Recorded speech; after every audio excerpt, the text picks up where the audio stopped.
पिटाई करा देब खाना में, ओहू से नहीं संभाले ले अइबे तो जहर मिला देब खाना में। भेजी पटन लोरे से कहतानी जोरे जोरे से, आवे परी तोरा घरे से।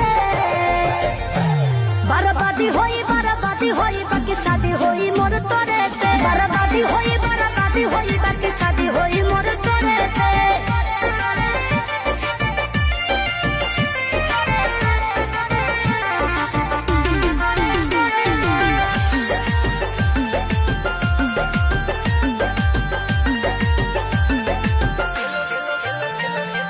तेलो लगाइब गोड़ो दबाइब सेवा करब दिन राति रे। एने ओने मुँह मरब जदि तो कूद के तुरब छाती रे। तेलो लगाइब गोड़ो दबाइब सेवा करब दिन राति